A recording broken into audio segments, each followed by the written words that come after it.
Page 26, Bagatelle in A minor, Opus 119, number 9. 3/4 time.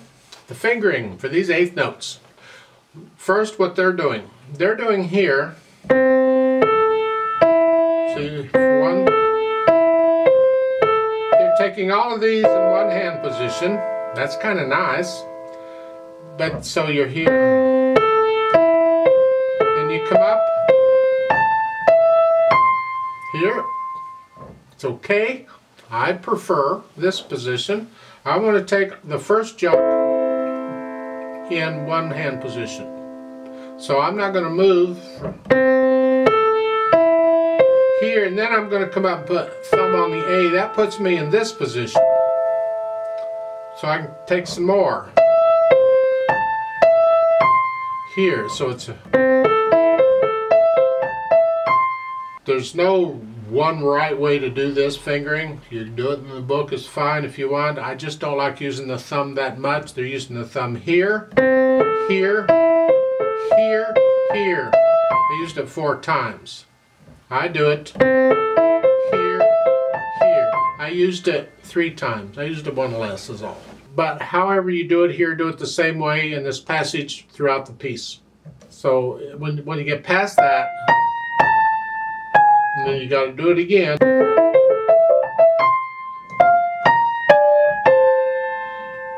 Connect the top note. That's what we want to hear. Page 27, second line. You're up here. It's a broken chord.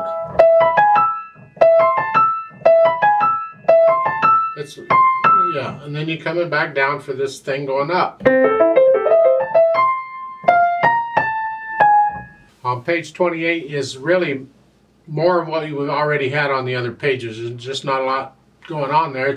You have a fermata in the second measure. You're just going to hang on to that note a little longer and then take off again. For the left hand, keep the left hand soft.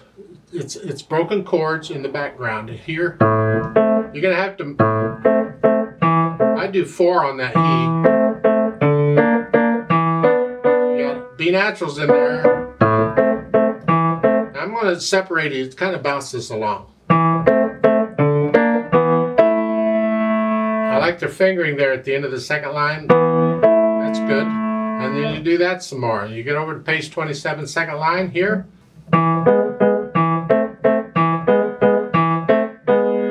then back to what you were doing before. You have enough to think about in the right hand with these eighth notes, so you got to get this left hand so you can kind of do it without thinking about it. It's going to have to be pretty automatic. Your focus is going to need to be on the right hand. Put them together, the hands slowly. Right off the bat we have a problem. See that? I'm playing a C in the right hand, and on the next half a beat I need that same note in the left hand. Just be aware of it. That's unfortunate. So, and that's going to happen throughout. You're going to want that note for both hands. So just get off it.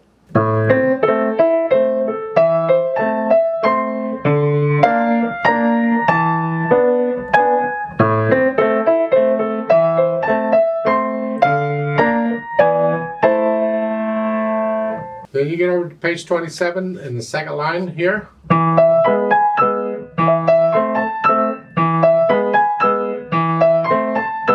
going to hang on to that for a little bit extra, and then you go back to what you were doing.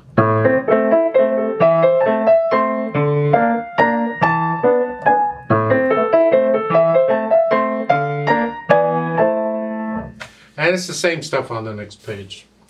Now, articulation. You can kind of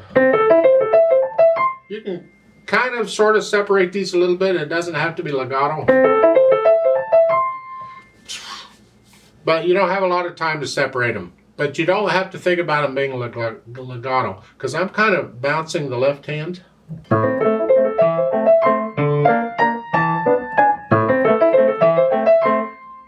But you'll have to experiment and decide on the articulation you want on that. They don't give anything, so it's up to you.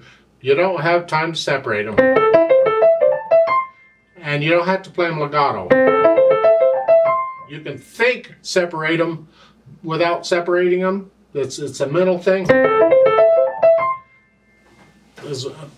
don't know if I'm explaining it very well. It's just, it's like there's just a little micro bit of silence between each note, sort of. I'm just sort of thinking it. I'm not really trying to do it. I'm thinking it.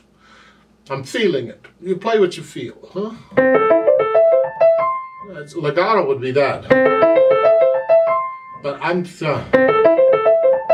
just kind of separating a little. I want it to bounce its way up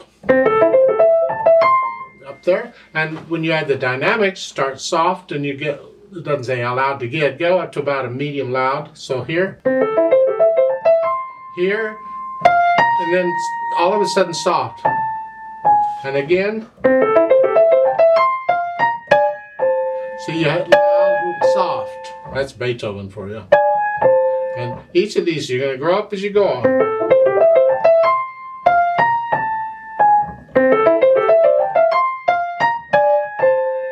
And the second line of the page, 27, sort of loud, staccato. And then you go back to what you were doing before. And on page 28, I'm not talking about it because it's just the same stuff of what we got here. I'm too lazy to turn the page. Vivace is very fast in today's environment.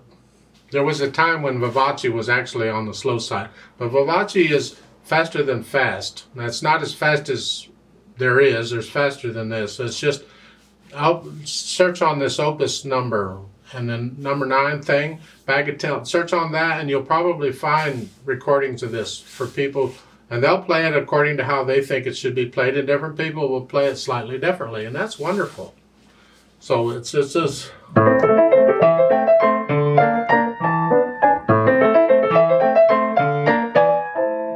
You just have to experiment with it. It's a wonderful piece, but let it just kind of bounce along. And however fast you go, it has to be accurate, it has to be controlled. These eighth notes need to be even. No wrong notes, none of that. But it's a fun piece.